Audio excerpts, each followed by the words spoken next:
Excelente, ya estamos, ¿no?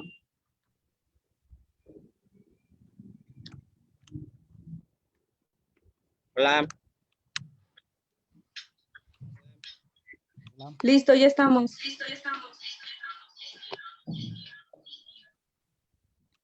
Buenas tardes. En el marco de la 24ª Feria del Libro, vamos a hacer la presentación del conferencista Juan Leonardo Tenorio. Voy a hacer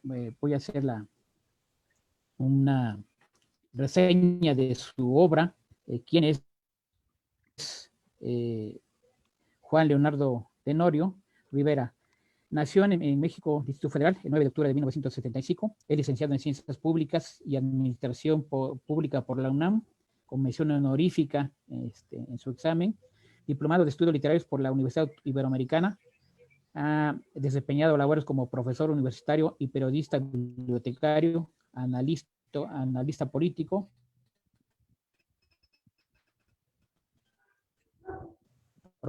De Filosofía por la Universidad Veracruzana.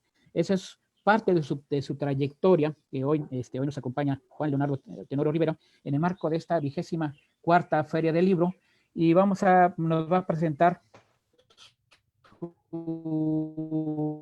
obra, su libro, su última obra del libro de 68. Pues te dejamos los micrófonos, Tenorio. Vamos a iniciar con la actividad de Juan Leonardo Tenorio Rivera. Vamos a dar inicio a esta actividad de la 24ª Feria del Libro. Adelante. Gracias, Leonardo. Jesús. Gracias. Bueno, no escuché, ahí tuve algunos problemas de recepción un poco al escuchar la presentación. Entonces, ya no atendí muy bien lo que decía sobre mi formación. La verdad es que yo lo único que suelo decir es que soy licenciado en Ciencias Políticas. Tengo mi título, hice la maestría, pero no me he titulado en la Universidad Veracruzana. Y no tengo ningún libro, no sé de dónde hayas tomado, la verdad, esa información, mucho menos sobre 68. Lo que sí es que en algún momento... Perdón.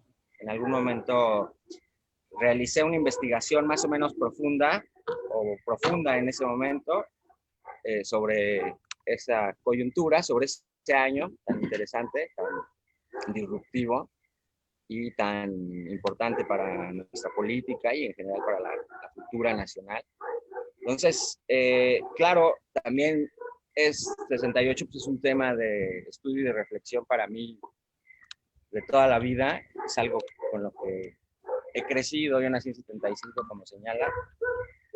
Por tanto, para mí pues, fue crecer escuchando sobre todo todavía las anécdotas y las vivencias de quienes lo vivieron, ¿no? Generalmente mis tíos, algunos primos, gente vecina, profesores, etcétera, ¿no?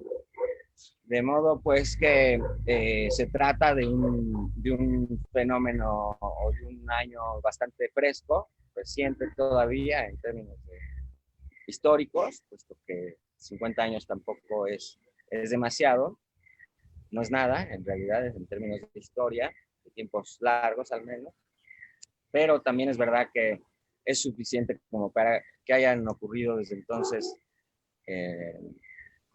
pues, transformaciones que nos colocan ahora en una situación muy diferente, ¿no? De la que entonces se vivió ya, son un poco más de 50 años, ¿no? Pero no deja de ser todavía bastante significativo el símbolo de las 5 décadas, ¿no?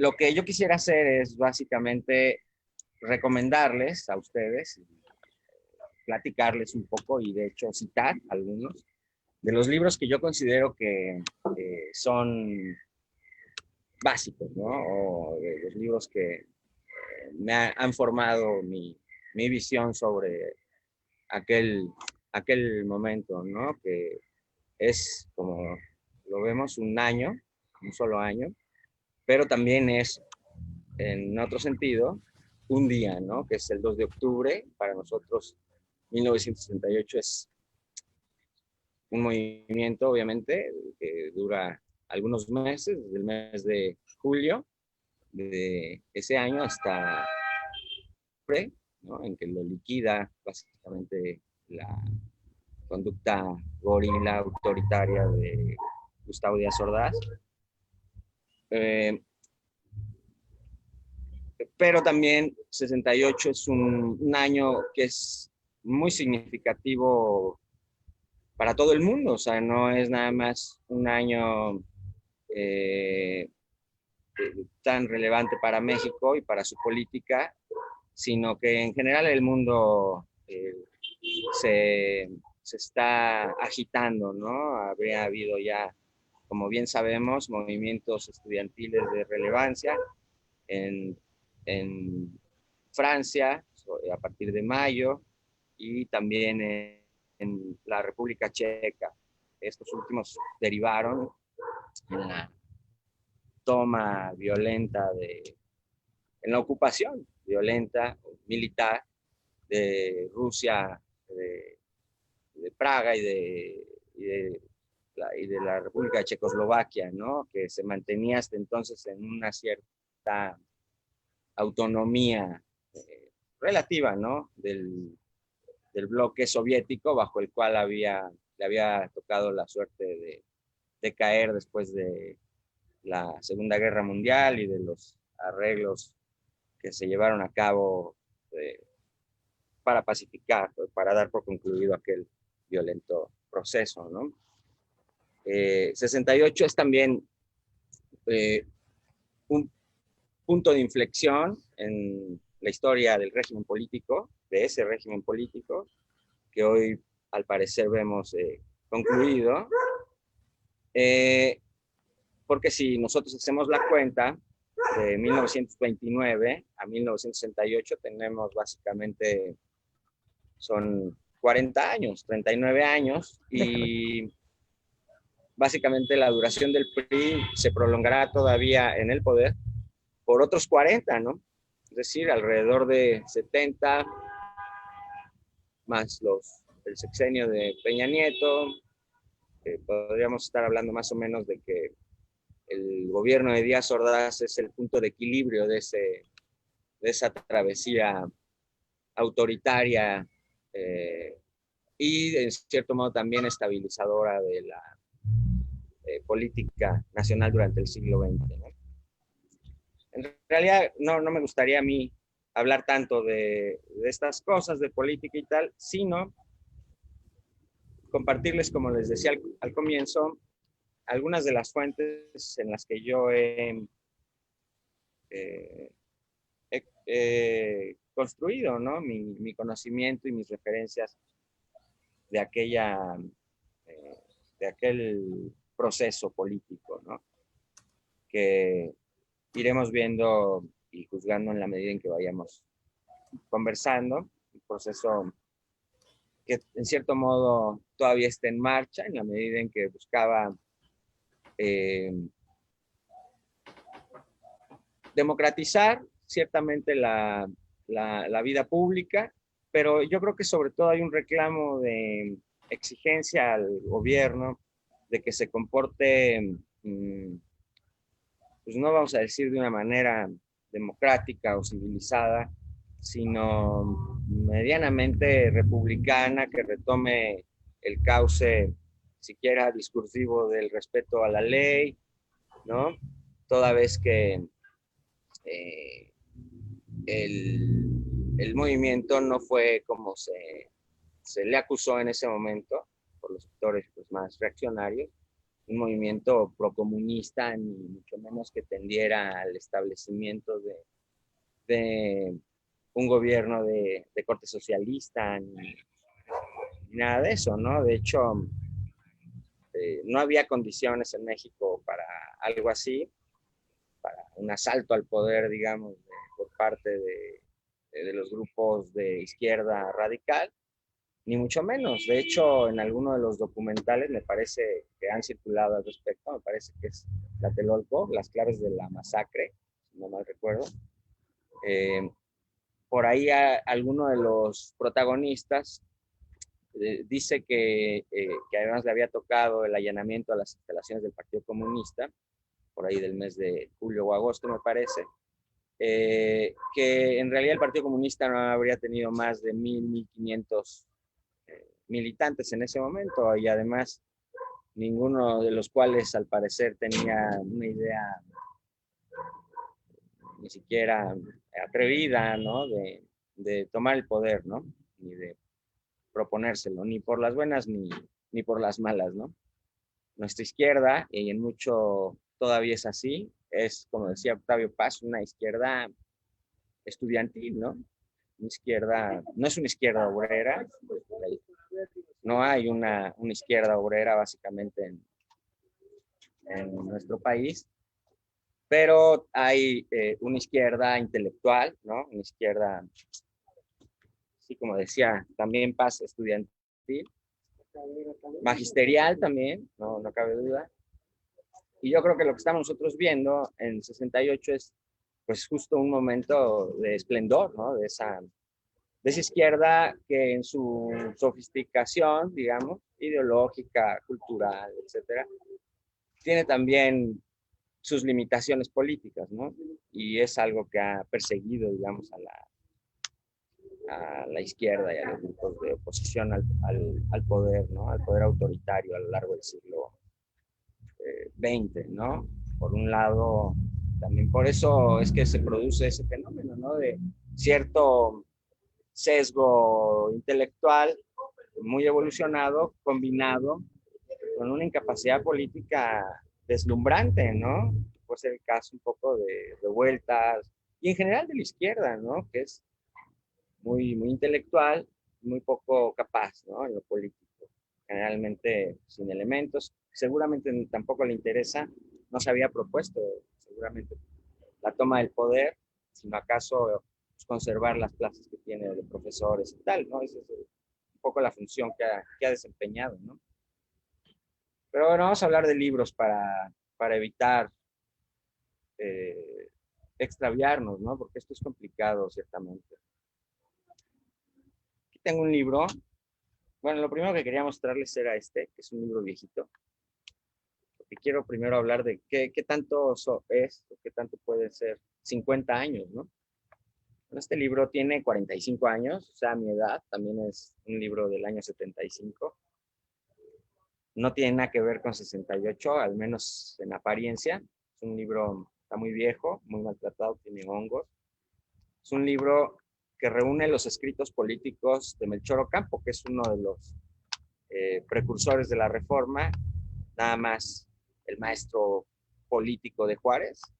Quien quiera que estudie un poco esa coyuntura de los años 50 y del siglo XIX, comprenderá que no había nadie en el estado de evolución intelectual, ni con la pluma, ni con la claridad, ni con la experiencia además política que tenía ya para entonces Melchor Ocampo, y es por eso que Juárez claramente se pliega a todos los criterios de él, lo hace ministro, y bueno, ya había sido ministro de Comonfort primero, en una experiencia que relata aquí mismo, en un apunte que se llama, muy famoso, que se llama Mis 15 días de ministro, donde cuenta básicamente cómo hacía bilis con todos y cómo funcionaba ese gabinete del presidente, primero Juan Álvarez y después de Comonfort, ¿no?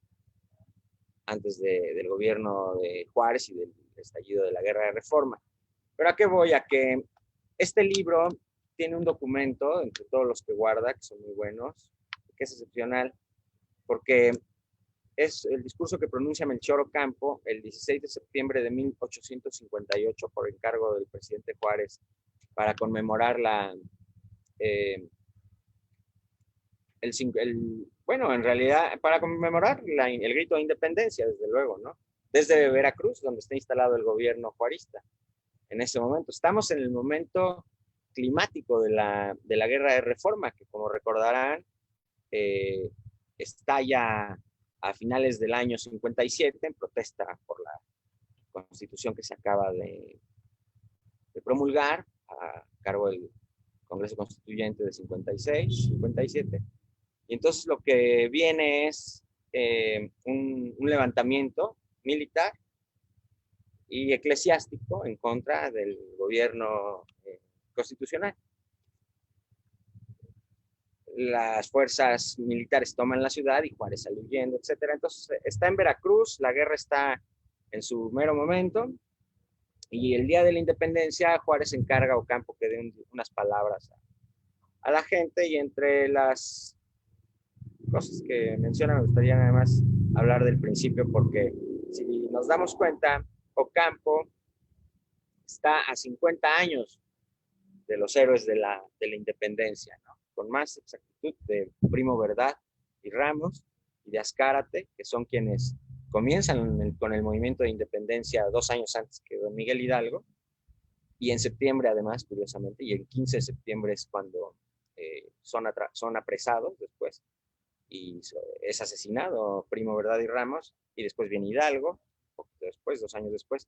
Entonces, me interesa porque quiero que tratemos de pensar en cuántos son 50 años, que son los que nos separan a nosotros de 68. Pues veamos cómo se expresa Melchor Ocampo de los héroes o de los próceres que 50 años antes se habían levantado para conseguir la independencia del país.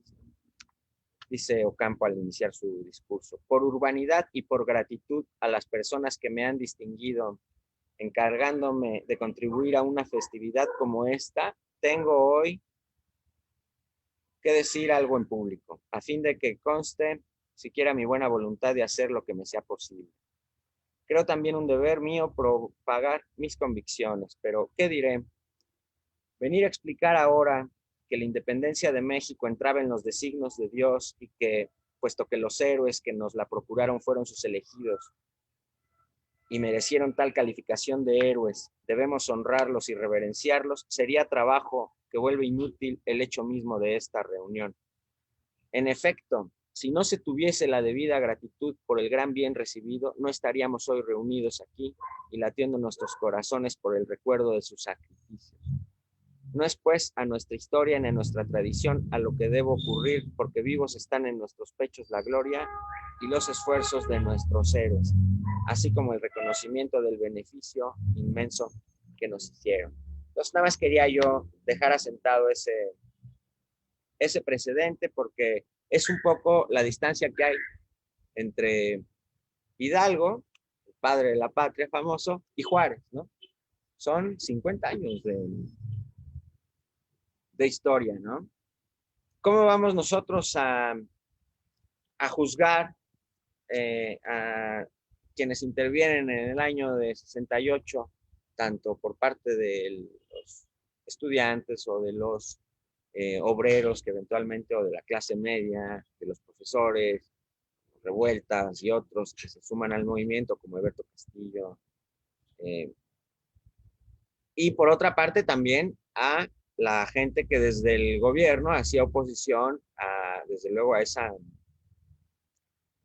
corriente política, y en general a toda transformación que dejara respirar un poco, ¿no?, a la ciudadanía que se hallaba pues, básicamente asfixiada en un contexto de represión y de autoritarismo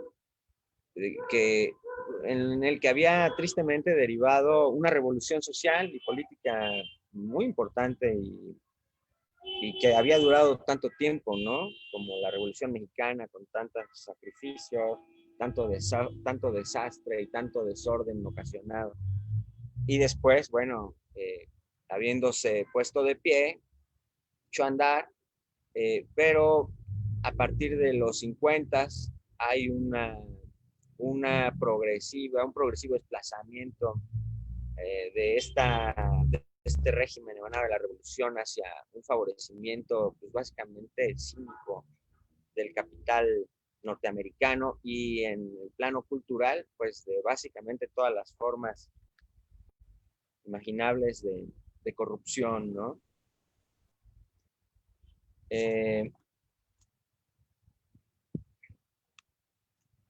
Tengo acá algunos libros, no pude reunir todos los que me habría gustado. Yo creo que hay libros que son referentes ineludibles de este tema, por cualquier razón, no siempre porque digan la verdad o no siempre porque sean buenos libros en lo literario o porque, por lo que sea, no porque hacen escándalo, sino que yo creo que son los libros que han constituido este entramado de significados, ¿no? En el que nos movemos cuando hablamos de la historia de ese proceso, ¿no? El hecho de que estemos todavía relativamente cerca en los grandes tiempos de esos sucesos, pues no nos deja tampoco ver con claridad muchas cosas, ¿no? Porque hay todavía pasiones encendidas. Piensen ustedes, por ejemplo, en España, ¿no? El trabajo que le cuesta historiar su guerra civil, todavía es la hora en que no hacen. Hay desde luego libros estupendos, ¿no? Al respecto, pero a nivel general, popular, me parece que no es una historia casi desconocida. Y el problema de esto es que al final terminan dejando el trabajo de contar esa historia a los extranjeros, ¿no? Y en el caso de España, claramente a los ingleses, ¿no? Que son quienes dominan holgadamente la historiografía sobre el tema, ¿no? A nosotros nos ha pasado lo mismo, también en todos los periodos de nuestro pasado, sobre todo en aquellos más remotos, ¿no? Lo que tiene que ver con las culturas prehispánicas y demás, son célebres las imágenes tristemente célebres para nosotros, ¿no? De los extranjeros que recorrieron la península yucateca y mucho tiempo antes de que aquí les prestáramos atención, se llevaron las mismas lápidas, ¿no? Que hoy forman parte de las grandes colecciones del Museo Británico y de otros museos, ¿no? Entonces, creo que es por eso que nosotros tenemos que hacer un esfuerzo para, de algún modo, no hacer imposible, ¿no? En el contexto de la enorme pasión que ponemos a nuestros estudios del pasado, no hacer imposible una cierta objetividad, un cierto desprendimiento, ¿no? De aquellos sucesos. Es por eso que también la distancia, el hecho de que estemos tan cerca, no ayuda mucho, ¿no? A la historia. Y es por eso también que a mí me interesa hablar de libros, porque como todavía hay mucha gente que tanto presenció aquellos hechos como los protagonizó, pues es difícil que podamos establecer ciertos parámetros, a veces hasta en las fechas, ¿no? Hay discrepancias. Entonces, ¿qué es lo que termina quedándose en los libros? ¿Qué es lo que los libros terminan recogiendo? ¿En qué puede distinguir eso de los testimonios de cultura oral, digamos, de transmisión oral, que todavía conservan el recuerdo, ¿no? El recuerdo vivo, digamos, de aquella gesta, por un lado, y de aquella tremendo acto represivo, por otro. Es decir, la reflexión sobre la historia, ¿no? Que tenemos pendiente en este país y en general en este momento de la historia, ¿no? Es decir, ¿de qué hablamos, no? Cuando hablamos de historia, ¿qué papel, insisto, juegan los libros? ¿Qué papel desempeña la escritura? Antes era común y era casi una obviedad decir que si no, la historia comenzaba con la escritura, ¿no? si no había fuentes, pues no había historia, ¿no? Se podría decir que había historia oral o cultura oral, pero no es propiamente a eso a lo que, según entiendo, se refiere la disciplina como tal, al menos desde que empezó a ser practicada formalmente en Grecia, ¿no? Por Heródoto, quien en sus libros, además, en la introducción a sus libros de historia, lo que nos dice es algo muy interesante. Dice, eh, escribo estos libros, algo, palabras más, palabras menos, dice, escribo estos libros y los dejo al lector para que vean, dice ahí, por qué los griegos y los bárbaros se hicieron la guerra. Dice, para destacar las acciones heroicas y dignas de ser destacadas, dice, tanto de los griegos como de los bárbaros. Y para que la gente, las generaciones posteriores, o algo así, sepan, dice, por qué se hicieron la guerra. Es decir, en su origen, la historia tiene el propósito de que aprendamos por qué nos hacemos la guerra. ¿Por qué? Porque esas cosas se repiten. Si nosotros no tenemos el recuerdo claro, ordenado, elaborado, dirían ahora, a lo mejor desde una perspectiva más psicoanalítica o psicológica, ¿no? O sea, de qué es lo que nos ha pasado o de por qué estamos en la circunstancia en la que estamos, pues difícilmente podremos evitar que se repita, ¿no? Y es en ese sentido que creo que tenemos que estar continuamente, sí, abriendo los oídos, obviamente, a todas las versiones que escuchamos, pero también y sobre todo buscar las fuentes, porque ya también en 50 años se han podido acumular distintas y muy interesantes. Quiero pasar rápido antes de que se nos pase el tiempo.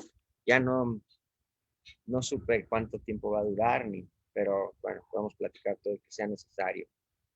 Y es que me acordé que hay una frase que la noté de Hesíodo, contemporáneo de Homero, para muchos uno de los grandes sabios de la historia. De hecho, decían el padre de todos los sabios. Es político el que escucha la palabra prudente de otro, ¿no? Entonces, yo creo que eso está muy bien. Hay que escuchar la palabra prudente para el caso de la historia de quienes han sido protagonistas, pero también hay que ir a las fuentes, a los libros, ¿no? Generalmente ahí se recogen también estas palabras, pero el libro va filtrando también de una manera bastante consistente la verdad de las cosas en una cultura abierta, ¿no? Democrática, digamos, en un mercado que funciona también, ¿no? Editorial, ¿no? El engaño hace más daño que el poder, tengo por aquí anotado, porque también es muy importante tomar nota de eso, ¿no? El poder hace mucho daño, puede hacer mucho daño, y mucho bien también, dicen, ¿no? Pero más daño que el poder hace el engaño. Entonces, eso es importante, no es algo que sea accesorio, o sea, nuestro derecho a la verdad es algo que nosotros creo que tendríamos que ponderar, ¿no? Y que ir tratando de hacer valer continuamente, ¿no? Tengo la impresión de que hablo muy poco de los libros, pero aquí les voy a ir enseñando algunos. Este es Trampa en Tlatelolco, de Manuel Urrutia Castro. Esta es la versión oficial que el ejército dio de los hechos de Tlatelolco apenas un año después, en 1969.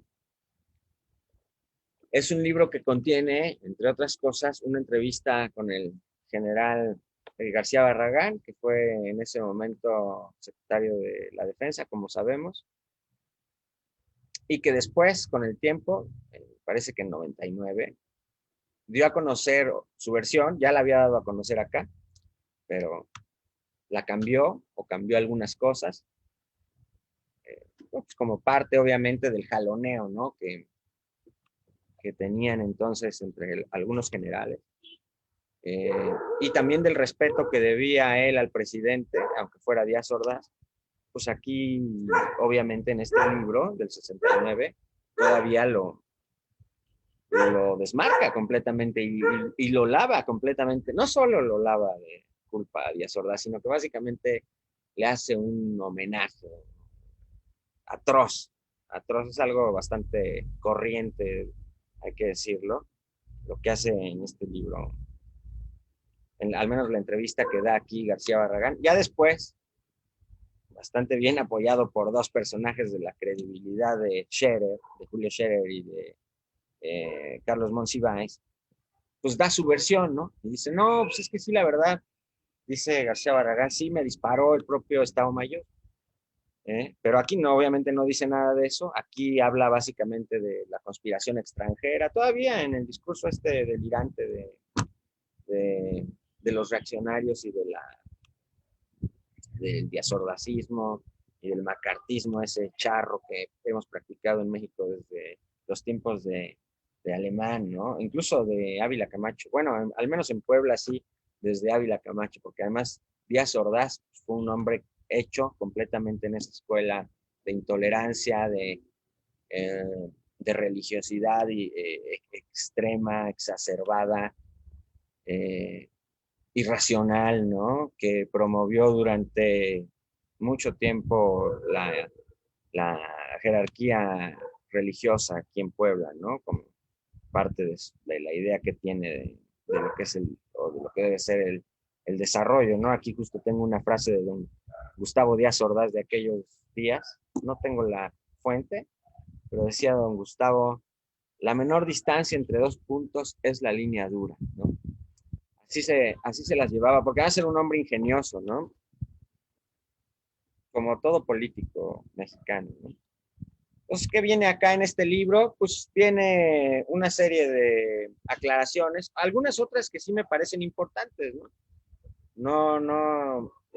Como la discusión en torno a quién tiró la puerta el día del bazucazo y algunas otras intrigas que están todavía poco claras, ¿no? Increíblemente a 50 años de distancia, un poco más, todavía hay algunas cosas que no están claras y que podrían someterse a una revisión más exhaustiva, ¿no? Como es el caso del derrumbe de la puerta a causa del bazucazo. Es evidente que fue derrumbada por una explosión, ¿no? Si fue un bazucazo, si fue una bomba, si fue... Hay distintas versiones. Yo no estuve ahí y aún creo que los que estuvieron ahí difícilmente podrán decir, hay imágenes. Lo que sí se demostró es que las imágenes de el soldado que sale con una bazuca ni siquiera son en México. Y si son en México, no recuerdo bien, es posible que sean como de 1 o 2 décadas atrás. Es decir, hubo un ejercicio de falsificación, ¿no? De la realidad por una fake news, ¿no? Bastante grosera en ese entonces. Como también me parece que las hubo en distintos momentos del movimiento, todo lo cual, para ahorrar desarrollar esto, todo lo cual pueden ustedes seguir sobre todo en un documental que está incluso en YouTube abierto, que se llama La Conexión Americana, donde se analiza básicamente esos sucesos. Ya saben cómo es México, esos sucesos raros que de repente ocurren, que parecen esconder ahí las claves de algunas conclusiones en las que somos inducidos, ¿no? De nuestra política. Entonces, es muy recomendable ese documental. Pueden ahí ahondar. Tengo acá otro libro que también me parece a mí sumamente importante, que es este. Nadie lo debe conocer. Ni siquiera trata propiamente sobre los sucesos de 68. Se llama Características de la Cultura Nacional. Es un libro del Instituto de Investigaciones Sociales, donde tiene 5 autores. Leopoldo Sea, Arturo Warman, Gonzalo Aguirre Beltrán, Carlos Monsiváis y Antonio Alatorre. Pues son puros titanes, ¿no? Diríamos, de la Academia Nacional. Pero es un libro que dice aquí, prólogo, dice, el Instituto de Investigaciones Sociales realizó en el mes de abril de 1968, o sea, unos meses antes de que se soltara el problema, Un seminario sobre las características de la cultura nacional. Participaron en el mismo distinguidos especialistas. No se trata de un seminario de sociólogos, sino de un seminario al que concurrieron otro tipo de especialistas que a partir de sus respectivas especialidades han analizado en una forma u otra las características de la cultura nacional. La verdad es que hay unos fragmentos aquí de una lucidez increíble. Estamos hablando de quién era Monsiváis en ese año, ¿no? Y aquí lo vemos, ahora sí que a todo lo que da, aunque después me parece que todavía mejora Monsiváis.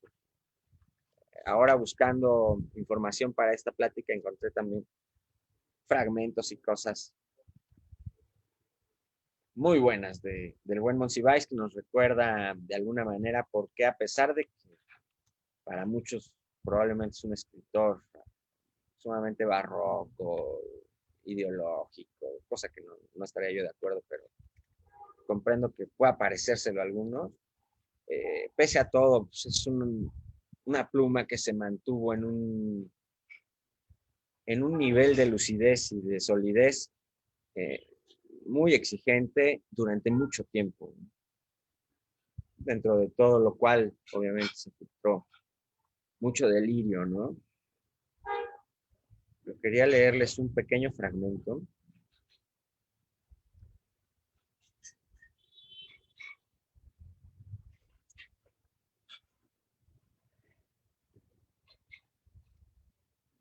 No sé si esté por acá, pero sí, bueno. No es que ya es otra conferencia.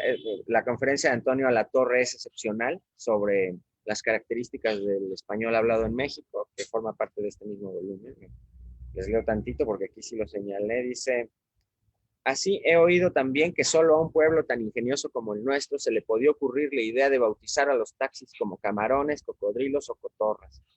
Y José Revueltas, en unas páginas publicadas hace poco, piensa que la intuición popular mexicana descubrió, independientemente de Einstein, la teoría de la relatividad, ya que si el mexicano dice subir para arriba y bajar para abajo, es porque intuye que también es posible subir para abajo y bajar para arriba. Ya lo creo, es justo una de las maneras que se tiene de referirse en el lenguaje burocrático a ciertos movimientos ocurridos en los gabinetes y a algunos enroques, ¿no? Que ya ven que también les llaman los analistas, ¿no?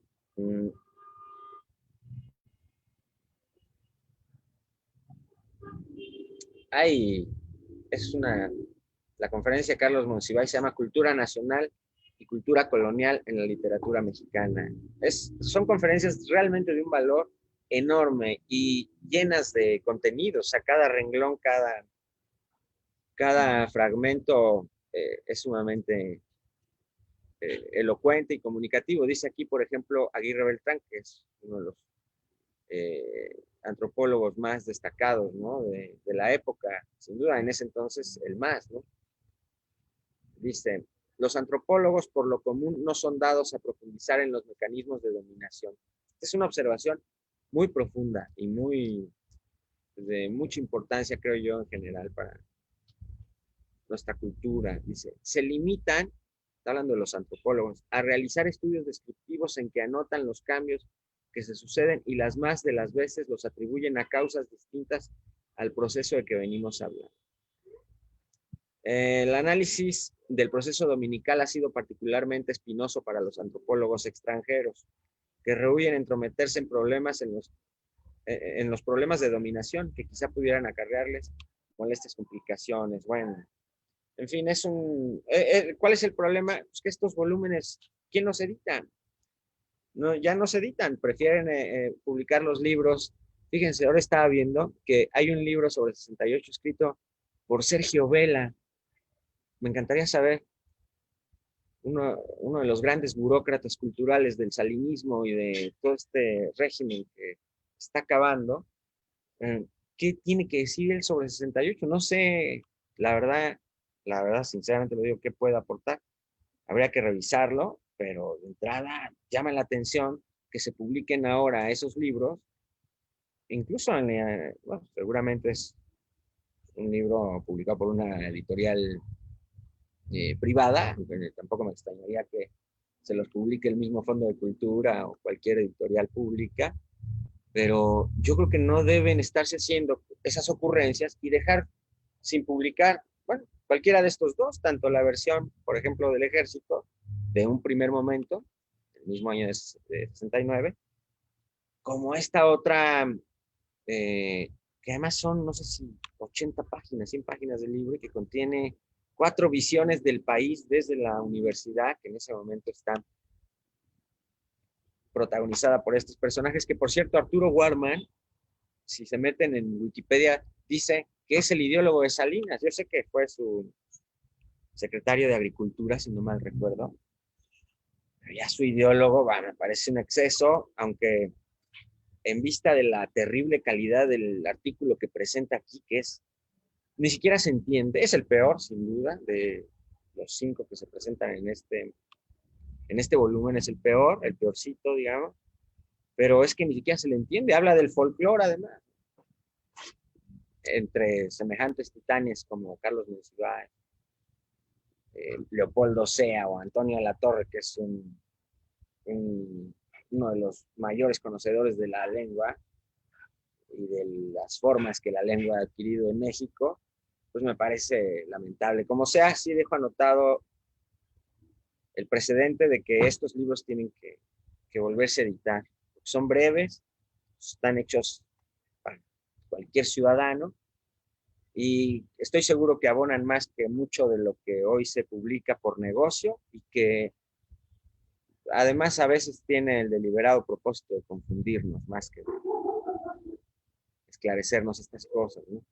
Este es otro libro, este lo encontré ahora recién, México, una democracia utópica, el movimiento estudiantil del 68, de Sergio Cermeño, quien participa en el movimiento. Obviamente es un libro marxista, ¿no?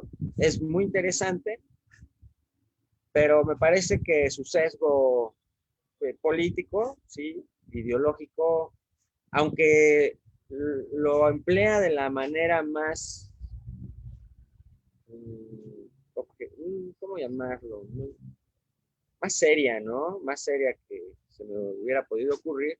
Es decir, no, se ve que es marxista, pero vamos, no está todo el tiempo con esas cosas, sino que sí hace un análisis propiamente, ¿no? De los sucesos, de los grupos de poder, de la economía, de todo muy en ese tenor.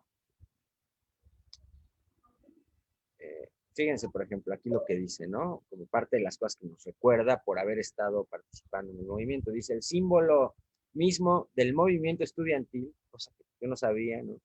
Aunque es obvia, combinaba las letras LD, Libertades Democráticas, un logotipo que hasta la fecha es perfectamente familiar para amplios sectores. Esto es importante porque efectivamente el movimiento 68 a nivel popular, por lo que propugnaba era por libertades democráticas, por la restauración de las libertades democráticas que el régimen le había conculcado al pueblo a partir de Miguel Alemán, porque si se dan cuenta las demandas del movimiento, entre otras, por ejemplo, la derogación del artículo 145 bis, pues eran demandas justas, porque un régimen autoritario, pero en una situación de guerra, con el pretexto de perseguir nazis durante la guerra, creó un artículo, el artículo este famoso de la disolución social, por el cual terminó persiguiendo, ya cuando la guerra se había terminado 20 años atrás, terminaba persiguiendo a líderes obreros, ¿no?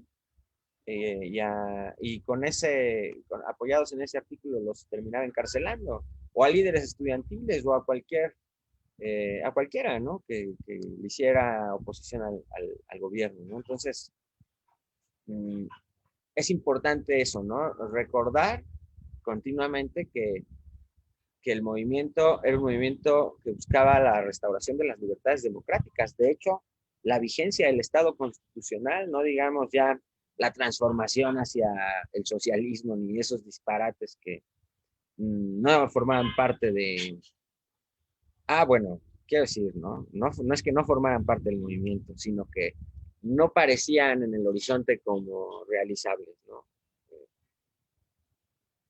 ¿Por qué lo digo? Porque ahora veremos, hablaré de otros libros ya, no sé cuánto tiempo quede, pero porque hay también dentro de todo esta gran confusión que se generó, inducida en buena medida por el gobierno autoritario, eh, la participación muy activa de la CIA y de otras agencias de espionaje norteamericano, de la embajada, no faltaba más, del FBI, a través de Edgar Hoover, que todavía existía, ¿no? Fíjense, nosotros vemos a Edgar Hoover, que era el director del FBI.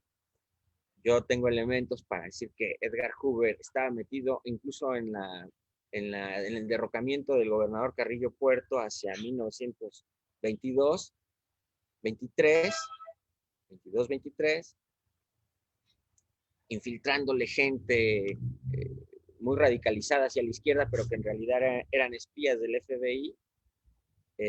Hay que ver cómo acabó Carrillo, para dimensionar esto. Estamos en el año 1923. Ahora, en 68 vuelve a aparecer, bueno, no es que vuelva a aparecer, es que no se ha movido de ahí el director del FBI, Edgar Hoover. Y desde ahí instiga para que se lleve a cabo, a partir del 67, todo un proceso de agitación para que descabece básicamente, o que deje, que desactive, digamos, ¿no?, a las fuerzas en su discurso, comunistas, pero en realidad lo que yo creo que termina ocurriendo es que lo que termina arruinándose no es la izquierda socialista, es nuestra democracia. Y yo creo que ese propósito figura desde un principio en dentro del horizonte que pretenden impulsar los Estados Unidos en el país. Es decir, ellos son los primeros que, con la información que cuentan y el conocimiento que tienen del país, el espionaje, etcétera, pues son los primeros que entienden que aquí no se puede imponer ni en 68, ni probablemente ahora, un gobierno de ese tipo, ni hay condiciones, ni hay fuerzas que lo abanderen, ni nada. Y sin embargo, presionan y presionan al gobierno, en este caso a Díaz Ordaz, para que básicamente se enloquezcan, ¿no? No hay que dejar de ver que Díaz Ordaz pierde la cabeza, ¿no? Hasta la esposa pierde la cabeza. Y todo eso no es una invención, todo eso está documentado. Hay que ver al efecto el libro de Fabricio Mejía Madrid, Disparos en la Oscuridad. Es una novela, no tiene un valor propiamente historiográfico, pero ayuda a hacer ese retrato porque lo que narra está bien documentado. Es decir, yo también he leído sobre el desempeño visible, digamos, que tuvo Díaz Ordaz como embajador de México en España. Hay que recordar que cuando López Portillo llega al poder, una de las primeras cosas que hace es reanudar las relaciones con España, y para ello designa a Díaz Ordaz embajador, y Díaz Ordaz va, pero Díaz Ordaz estaba en un proceso de enloquecimiento ya para entonces, de que ya no pudo regresar, ¿no? Entonces ese libro también es bastante útil. Antes de que se me acabe el tiempo, quiero recomendarles otro libro. Ahora sí que se los dejo de tarea para que lo encuentren primero. Un libro que se llama Díaz Ordaz, el hombre, el gobernante. Díaz Ordaz, el hombre, el gobernante. Está escrito por Luis Gutiérrez Oropesa, que es el jefe del Estado Mayor Presidencial de Díaz Ordaz, nada más. Es el que acusa directamente García Barragán, ya, ya estaba muerto, seguramente Oropesa, aunque no estoy seguro, pero en todo caso Díaz Ordaz y todos ellos, Echeverría incluso todavía vive, ¿no? Pero es interesante, ¿no? Una biografía de Díaz Ordaz, sobre Díaz Ordaz, escrita por su jefe del Estado Mayor Presidencial. Ahorita les voy a leer otro fragmento de Cuauhtémoc Cárdenas, donde habla de él, ¿no? admitiendo que él es quien le dispara a estudiantes y a todos. Es decir, el gran responsable o uno de los grandes responsables en el terreno de los hechos de la gran matanza de 68 o de la matanza de 68 es Luis Gutiérrez Oropesa. Y sin embargo, ese señor se dio el lujo de escribir una biografía de Díaz Ordaz que yo pude consultar. No recuerdo si en el Instituto Mora o en la Biblioteca José Villegas del Colegio de México o en la Biblioteca Nacional, pero en alguno de esos tres lugares, y creo que en la Biblioteca Nacional. Y es bastante interesante porque me parece que está como enamorado de Díaz Ordaz, Luis Gutiérrez Oropesa, le tira unos elogios francamente alucinantes, no como los de Krause, que sí, bueno, parecidos, bastante parecidos, ¿no? Hay que decirlo. El libro de Krause también, al que yo recurrí, digamos, en aquel entonces para hacer esta investigación, por los que vengo citando, es La Presidencia Imperial. También no es mal libro, ¿eh? Fíjense que, aunque él no me cae bien, creo que hace una labor en muchos sentidos muy dañina, sobre todo en algunos temas de nuestro pasado, como es la Guerra Cristera, donde traiciona básicamente al país al apoyarse en la versión bendecida que trae de Europa Jan Meyer y que está completamente manoseada, no se corresponde para nada con los hechos, y eso es facilísimo de demostrar, nada más yendo a un rato a la hemeroteca para ver qué pasaba por aquellos años. Simplemente el silencio que se ha guardado sobre el asesinato del general Obregón, que es uno de los capítulos de esa guerra, y la confusión a que se ha inducido a la gente, sobre todo el silencio que se ha creado, y que es la condición de supervivencia del PRI, ojo, y también de la Iglesia en la fórmula esta hipócrita en la que ha encontrado oportunidad de llevar a cabo una labor ahí, disque no política, pero ya lo vemos ahora cómo ha terminado casi dueña de las instituciones, ¿no? Y de los negocios también, ¿no? Para no. En fin, ¿no? Creo que Krause no es un buen historiador en absoluto, pero también abona porque tiene muy buena información, sobre todo respecto de la cercanía precisamente de Díaz Ordaz con la religión, ¿no? La presencia de su hermano como sacerdote jesuita. También hay que ver, y esto me encantó que Krause lo ponga sobre la mesa, que Díaz Ordaz básicamente vive su infancia en Jalisco. En Jalisco, en el momento además donde la guerra cristera está, no la guerra cristera como tal, sino los antecedentes, ¿no?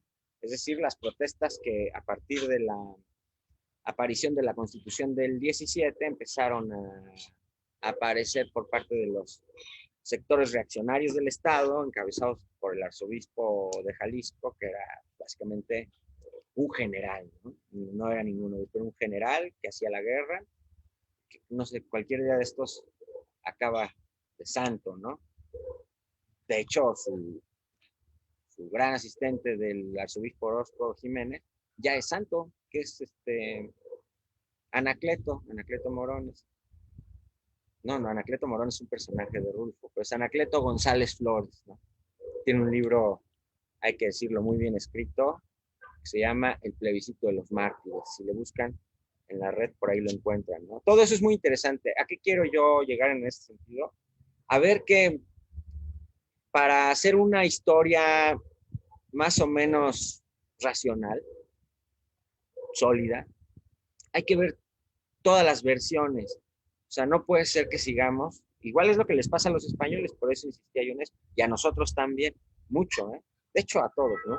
Pero a nosotros de una manera desbocada, que es que hay gente que es conservadora, a lo cual tiene pleno derecho, y que entonces cuando quiere estudiar un capítulo del pasado, la conquista, la independencia, la reforma, la misma revolución, lee a los autores afines a su corriente de pensamiento o política. No debe ser, hay que leer a todos, porque si no, entonces nos estamos engañando y estamos hasta tirando el dinero a la basura, el dinero que se gasta, porque se gasta mucho dinero estudiando también. Entonces, hay que tratar, pues sería mi recomendación, de leer a todos. O sea, si yo voy a leer a la Guerra Cristera, pues no voy a leer nomás a Meyer y a las memorias del obispo fulano y sutano, o al mismo Anacleto González, que acababa yo de citar. No, pues tengo que leer también a los generales que han escrito libros al respecto. Hay uno que se llama Cristóbal Rodríguez. Si buscan, tiene por ahí un libro muy bueno que se llama Cristeros contra Cristianos, y tiene otros más muy interesantes sobre el periodo. Y hay otros libros sobre la Guerra Cristera que no era ni el tema, pero se los recomiendo porque si no, quién sabe cuándo pueda volver a conectarme. Buenos libros sobre la Guerra Cristera. Hay uno de la Universidad de Guanajuato que se llama Los Padres de la Guerra Cristera. Un autor que me parece que se pide Martínez, o es lo que recuerdo ahora bote pronto. El libro se llama Los Padres de la Guerra Cristera, publicado por la Universidad de Guanajuato. Y otro, no sé si lo publicó es CIESAS, o una de esas instituciones, o alguna universidad estatal,